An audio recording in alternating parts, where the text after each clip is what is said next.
What is my project today? I thought I had a water leak down in here and I was going to have to turn the water on and dig all this stuff out and stuff, because I saw this after I turned the water on. After the winter, I saw that right there. And I thought, I better turn the sprinklers on, and look what is causing that. I turned the water on, and son of a gun, there it is right there. Can you believe that? Look at that. That's what was causing that, because I wanted to get that fixed. And like I say, I thought it was under there, because you don't want, if you have a side patio like this, you don't want, and if you get a leak on your sprinklers, you don't want to let it go too long, because then the water could get under there and undermine this. There's decomposed granite under here as the base, and some places have sand as a base. And after the winter, I noticed that there's some cracks here. See these cracks right here? Look at that. Now, hey, and I didn't know if it was caused from water under here, and I think it is, because I need to build up this edge here, and I fixed this before. It didn't get as bad before, and I caulked this from before. I'm gonna have to put some more caulking there.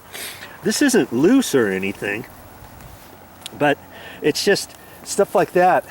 After the winter, you want to get it fixed before the next winter, because if you get water down in there, and if it freezes, we're up above the snow line, if it freezes, then it's going to expand further next winter. Okay, so a few maintenance things that I'm going to have to do, but hey, at least I found out what that is right there. I'm glad it wasn't up under there. I was prepared to spend 3 or 4 hours digging through here and trying to find the pipe, and I was going to turn the water on and see if I could hear it down there before I started digging. I'm glad I turned the water on first, because I was like, I'll start digging first and then I'll turn the water on. I'm glad I didn't have to do that. And last year, a couple years ago, this was all leaking here, and I ended up digging all, cutting all the juniper back and stuff, and I finally found out where the main water line was. And it just needed to be capped. There was a little plug on one side of it that had popped off, and I fixed that, and I thought I was going to have to do the same thing there. Okay, so here's your tip: whenever you get ready and you think for sure you've got a leak over here, don't start digging over here and cutting all your juniper and all that kind of stuff until you turn your water back on, to see if you can hear your leak. Because hey, on this case, it wasn't actually leaking over there, was it? It was just sitting like this, and this has been happening for a while, and I just haven't turned the water on and walked out here until now, and I'm glad I did. And that should be pretty easy to fix. I'll turn the water off, and I think I just have to, oh yeah, there's a piece that was on there, and I'll have to look at it more closely. There was probably just a bubbler there, and the tip of it snapped off. So I think I just have to pull that off and put a little plug there, because I don't need a little bubbler there anyways, right? Okay, I'll turn the water off and we'll get looking to it. If you want to keep watching this, stick around. I'll show you how to fix this. I'm not sure how well you're going to see this because of the sun and everything, but see, I got just a little cap here, and I think I can fix it with that. Let's just see what I can do here, because that see where we're at, we're above the snow line, and generally speaking, every spring when you get your water back on, we'll usually turn our water off for 3 or 4 months in the winter. November, let's see, December, January, February, March at least. And I'm going to see if I can just kind of pop that top thing off of there. Yeah. May need two screwdrivers. Ah, it's not coming. I gotta let's see here. I can get both sides of it at the same time.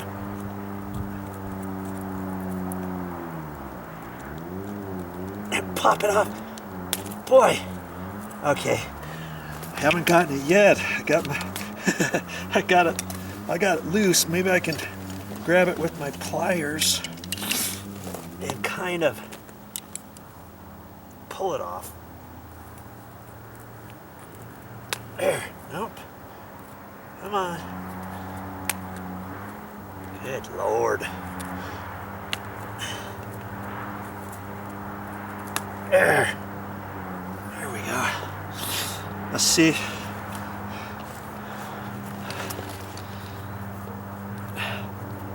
The top popped off. See, it's got the same type of end as my plug. See?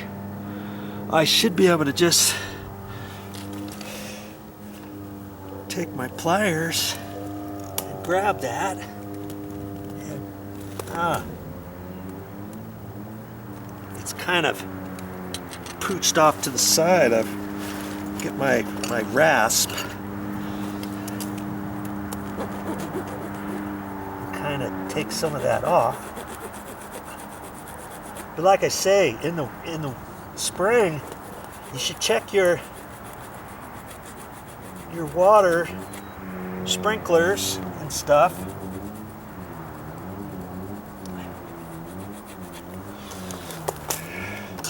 Because you never know what's going to happen.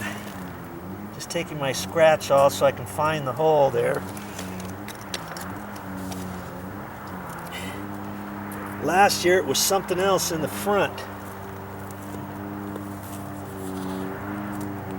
There. Popped right in. See?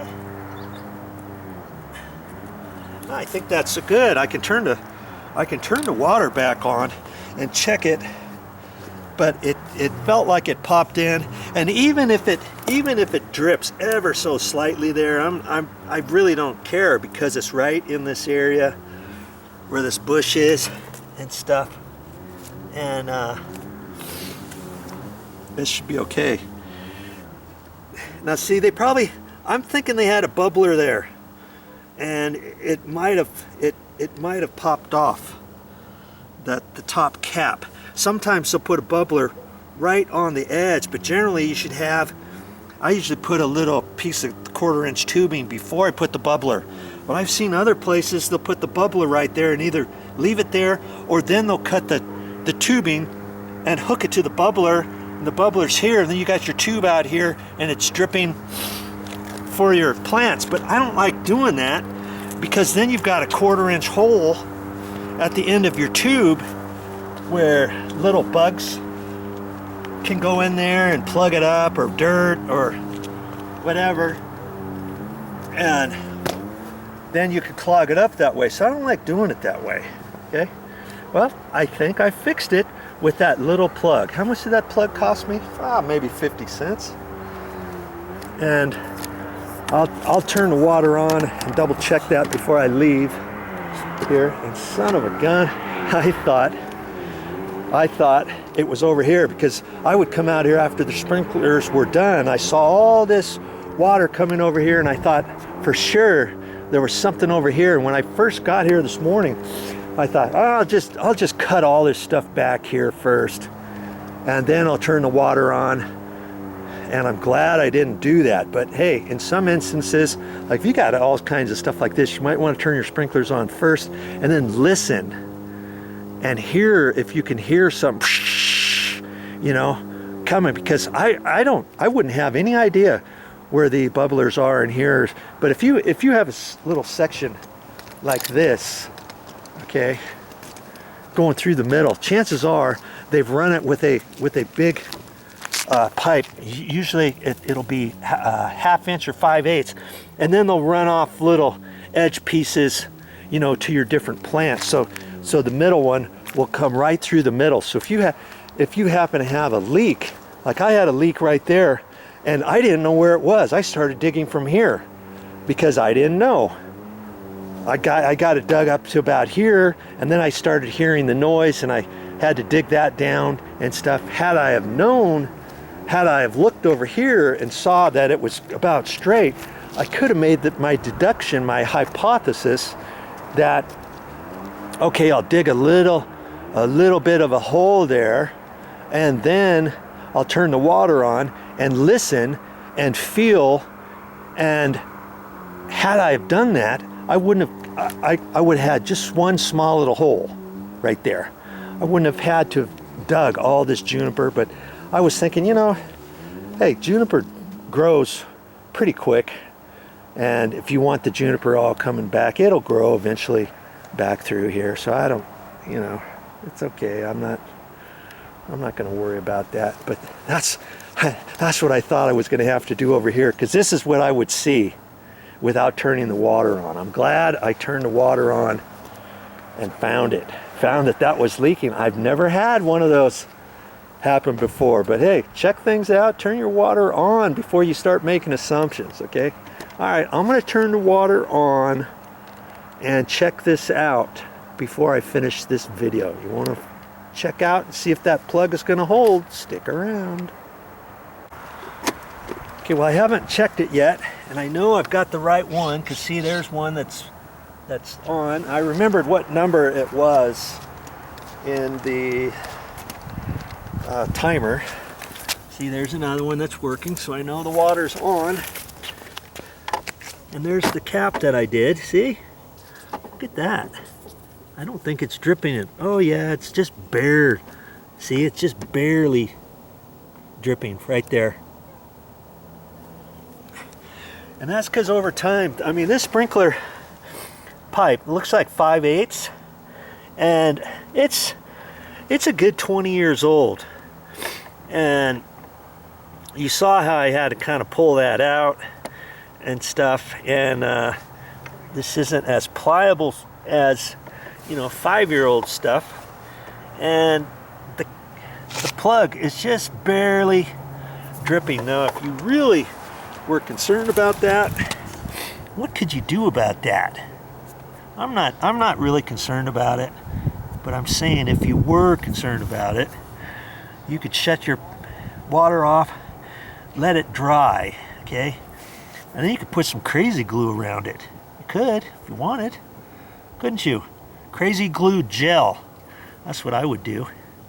And the best thing to do too, you really shouldn't have these exposed like this. You know, they get out in the sun, and then they get pliable and they get heated up, and then when it's cold, they get hard as rock. Hot, cold, hot, cold, hot, cold during the years. 20 years old. I'm surprised the thing's still working. And so what I should do is get some dirt, and I can see how low this is. See where my patio is, how it's kind of undermined just slightly. I should really fill this up with some dirt, and then I could cover up those main ones, and that would probably help too. But yeah, you could stick some crazy glue on there. Obviously you'd have to let that dry. You put crazy glue, you're never going to pull that plug out. If you ever wanted to add something, you could just add another hole next to it, put a coupling in there, put your drip on there in case you're going to plant something on, you know, right in this area or something, and not even use that plug. Don't even worry about it. Or if you were going to pull the plug out later, you could probably pull it out even with crazy glue around it, you know, down the road. But see, I've got to do a little bit of maintenance, don't I? Because see these cracks on here. In fact, I was surprised that this lasted as long as it did. I put this down, probably 4 years ago. Before, it just had decomposed granite between all the joints, and it had all slid down after we bought the house. It was all awful back here. And if you watch those videos, you'll see I made videos of reworking this entire patio and stuff. And then I decided to put some special concrete material through here. And I had some people saying, hey, that's not going to work, it's going to all crack out. Well, it's cracked out in a couple spots, as you can see. Hairline crack, see? Right through here. Last year, I just put some caulking through there, and that's all I can do at this point is put some more caulking. I put some grout type caulking on there, just before winter. You don't want to leave this. If I were to leave this like this for next winter, let's say, the water's going to get in there, the snow melt is going to get in there, and then when it freezes, it's going to expand, and this is going to get bigger, then it's going to get bigger, and then pretty soon it's going to pop off the side here. See this one here? This is going to settle and drop down. That one's going to settle and drop down. This whole little section here, right through here, see, that's all going to settle and fall off and slide off, and then I'd have to fix all this. Well, so the only thing I can do is put more caulking on here, and I'll do that this summer before winter. Okay, this is still tight.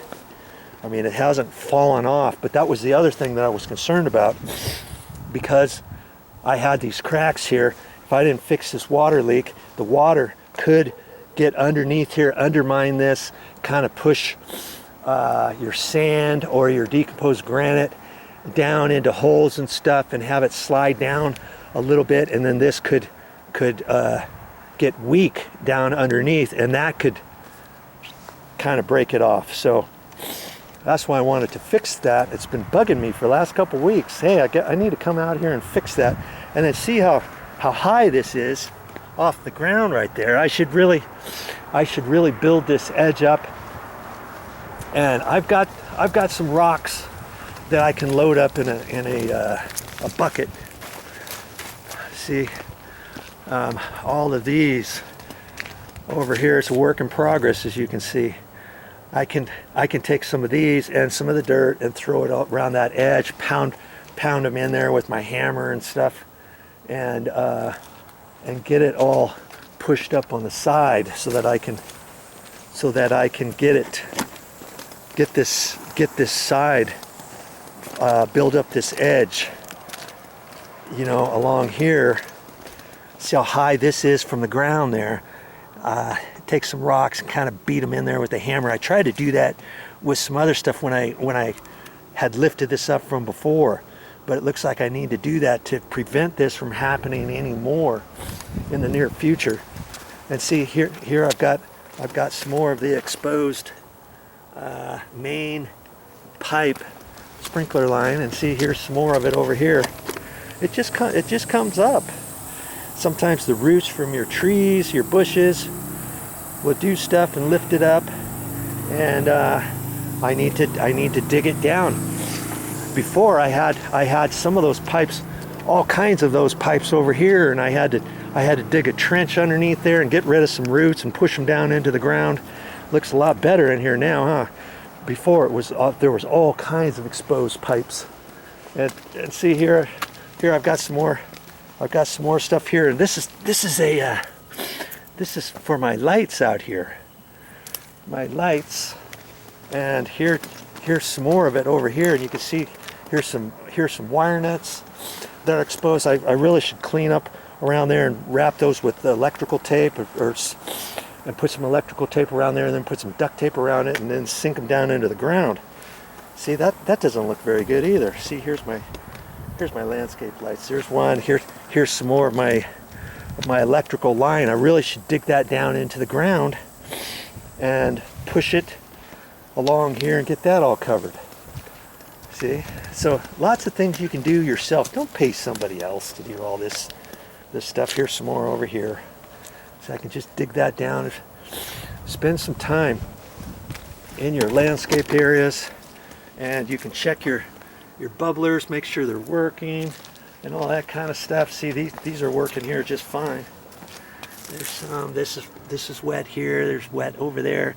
It's not coming out very much, but it's just enough. Now I think the water just now turned off. Okay, I've got 2 sprinkler bubbler systems out here, and that one was on a separate system, so I let the other one run, and I thought I'd just check those while I was here. And here, I didn't show you this one, but this popped off too. When I turned the sprinklers on, I just happened to look. It's a good thing when you turn your sprinklers on, your bubblers and stuff, just walk around and see what's going on. This thing was shooting water up over here, and there was a T on here. See, there was a T on here, and this was added for this section over here, and this whole thing, this whole little section popped off. So we took some wire, wrapped it around there, and tightened it up with some pliers. But see, this is a T with female threads on there. See, so if we weren't going to use this anymore, if we could actually unscrew this, if we were afraid that this was going to come back off, and then just put a male 5/8, 3/4 inch plug in there, you know, and screw it on. Or we can just leave that on there, make sure that doesn't come off. You know, all kinds of ways. Is there one way, only one way to make sprinkler repairs? No. Every way you figure it out, you'll get good at it after a while. Okay, and at least I've got that fixed. And I know something I need to do this summer. Here, there's railroad ties here, and see this one came apart from there, and I can see these two were nailed together. Each one of these doubles were nailed together on the back side, and then they flopped it down. Cause see, I can see that right there. There's a big old nail right there coming in from the other side. See, there's a nail. There's a nail right there. See, and there's one right there. You see that? That was nailed from the back side. Then they flopped them down, and that's how they had these connected. Well, that came off, didn't it? I can't just push that on there. It's gotten tight. I'm going to have to pull that out. In order to get this one tight to that, I want to pull that out. So in order to do that, I got to pull this one out. And see, this one's loose too. And this one came loose probably off of 3 other nails there. And so, and see, this one here, this one came off too. See, there's the nail right there. And so this whole little section, I'll have to pull out. Once I get this out, I may shave the edge of it off with a saw or something, so it's going to be easier to get back in. A few different things that always seem to happen when you own a property. You know, you want to keep things nice. You know you're going to have to do things around the house. You might as well start doing it yourself. Hey, I could have our weekly lawn maintenance guy fix all these things for me, but hey, he's not going to do it for free, is he? It's only going to cost me a few parts to go to the store and get to fix certain things. Okay, all right. Well, I think my day is done. I didn't need any of this piping. I always carry a little bit of pipe, and then I've got little bits and pieces in here, some elbows, some T's. Here's some T's. I got some couplings. I've got couplings here, and a couple plugs, and some drip bubblers right in here. You never know what you're going to need. You just get a few things from the store and have them at the ready so that you can do it yourself. Well, I'm glad that's done. That's all I got for this time, but I'll be back with more videos. What am I going to do now for the rest of this lovely day?